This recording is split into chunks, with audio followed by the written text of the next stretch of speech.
India is in an election mode all round the year. For the world's largest democracy, is the idea of one nation, one election, or the idea of simultaneous elections really feasible?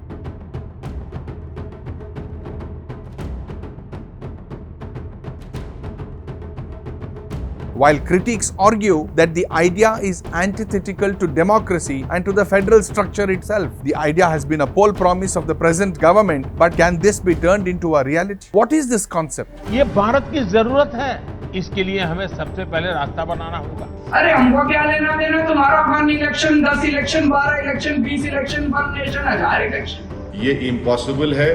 अगर ऐसा bill आता है तो ये unconstitutional होगा। संविधान में federalism basic structure का हिस्सा है।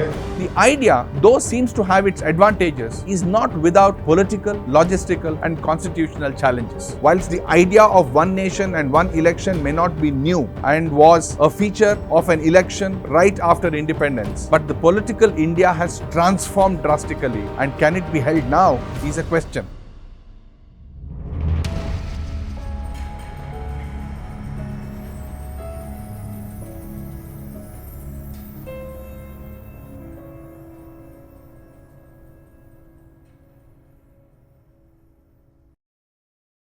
What is simultaneous election or one nation, one election? India is in an election mode all round the year. While Lok Sabha elections may happen once in 5 years and now have recently concluded, one state or another would go to polls at any given point of time in this country. The idea of holding elections for all 28 states and the Lok Sabha together for saving money and time has sparked the debate around the idea of simultaneous elections for the country. For the world's largest democracy, is the idea of one nation, one election, or the idea of simultaneous elections really feasible? The supporters of the idea point out that the benefits of conducting polls in one go for the entire country is large, while critics argue that the idea is antithetical to democracy and to the federal structure itself. Is the idea of one nation, one election really feasible? The idea has been a poll promise of the present government, but can this be turned into a reality? What is this concept? It means that the structure of the Indian election cycle, wherein elections to the Lok Sabha, that's the lower house of the parliament, and the state assemblies are synchronized. They are synchronized in such a scenario that a voter would elect members of the Lok Sabha and members of the state assembly on a single day or in a single election. Here is a historical fact. The concept of simultaneous elections is not new to our country. Post the adoption of the constitution, the elections to the Lok Sabha and to all state assemblies were held simultaneously between 1951 and 1967. The practice of simultaneous elections continued during 3 general elections held in the year 1957, 1962 and 1967. However, political exigencies and premature dissolution of some legislative assemblies in the year 1968 and 1969 disrupted the cycle. In 1970, the Lok Sabha itself was dissolved prematurely and fresh elections were held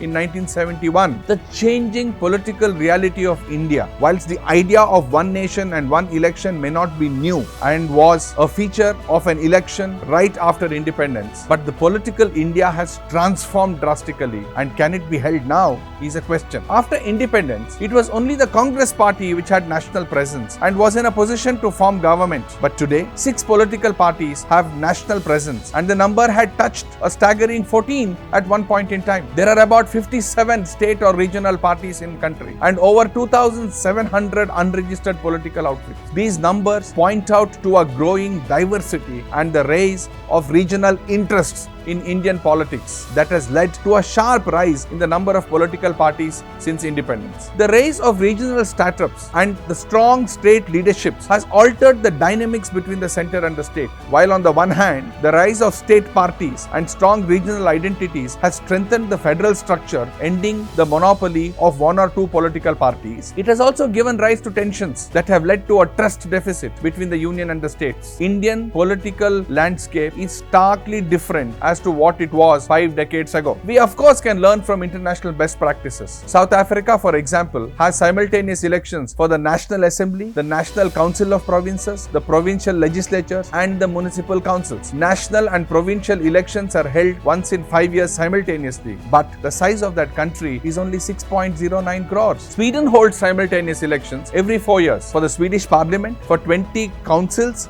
that is the state county councils, and for 290 municipal assemblies. But the population of this country, 1 crore. Belgium votes simultaneously, and a person can vote for 5 different elections on the same day, but the population size is only 1.17 crores. We have innumerable examples such as this. The system in Germany is that the lower house of parliament and the state assemblies and local elections occur simultaneously, but again the population of this country is about 8.5 crores. But we have an example closer home. Since 2019, Indonesia has been conducting simultaneous elections, a system where the president, the vice president and members of both national and regional legislative bodies are elected on the same day. On 14th of February 2024, Indonesia successfully conducted simultaneous elections, and it was termed as the world's largest single-day elections since nearly 200 million people across 5 levels voted. The population of this country is 27.9 crores. This, of course, provides us very rich learnings. But what are the key benefits of one nation, one election? A draft Law Commission report in 2018 pointed out to the challenges in implementing a one nation, one election. But a recent report by the former President of India, Ramnath Kovind Committee, supported the idea of simultaneous elections, pointing to its many benefits. The biggest benefit of one nation, one election, arguably, is the depoliticization of policy. Often, political parties at the state or the center take policy decisions due to perceived election benefits or losses. And as I said, India is constantly on election mode in one state or the other. It is said that the policy domain in India is driven by petty political interests due to the non-stop election cycle in one part of the country or another. Whether it is freebies or grant of money from the center to the state, a whole host of prudent policy thinking is lost in the tug of war between the political parties. Policy becomes the victim to politics of appeasement and for the interest of one over another. It is argued that simultaneous elections shall free the policy thinking in India from the political competition that has consistently dominated the political thinking. The other key argument is that simultaneous elections will control the expenditure and the number of human resource hours that are spent or lost in these election processes. Take for example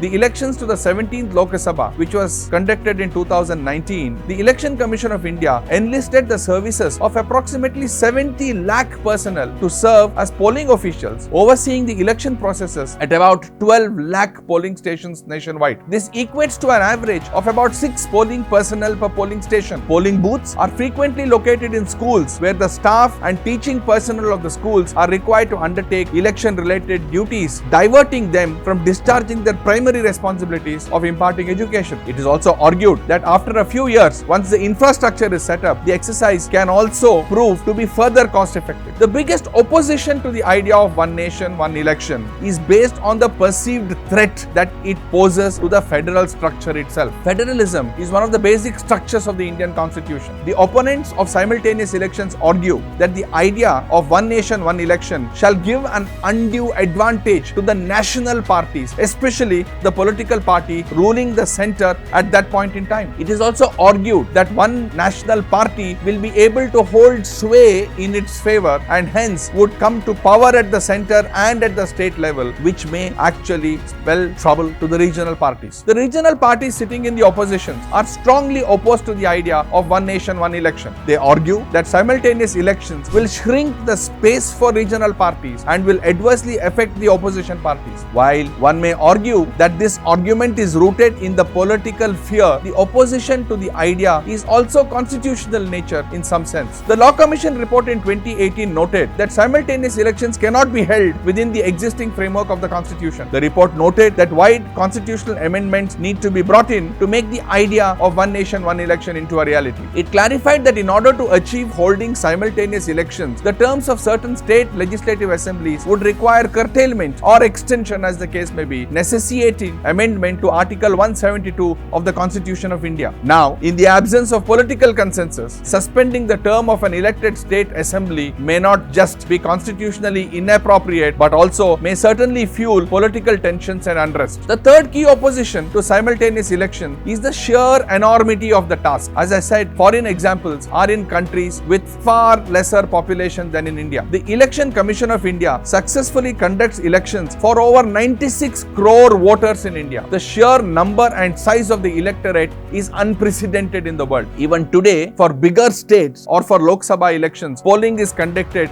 in multiple phases, in some cases 4 or 5 phases, so that adequate security and election staff can be deployed at each polling station. If elections across the country were to be held in one go, it will be a huge stress on the present election machinery, not just on manpower, but also on equipment such as electronic voting machine and other election-related machinery. There needs to be an exercise to acquire large quantum of such machinery. It is said that the initial years will require a huge expenditure in terms of creating the right infrastructure for this enormous electoral exercise called One Nation, One Election. And finally, after doing all of this, if during the 5 years of any popular government, any state government, or the term of the union government itself ends prematurely because of political considerations, it will once again disrupt the entire cycle of One Nation, One Election. The idea, though seems to have its advantages, is not without political, logistical and constitutional challenges. Time will tell what will come.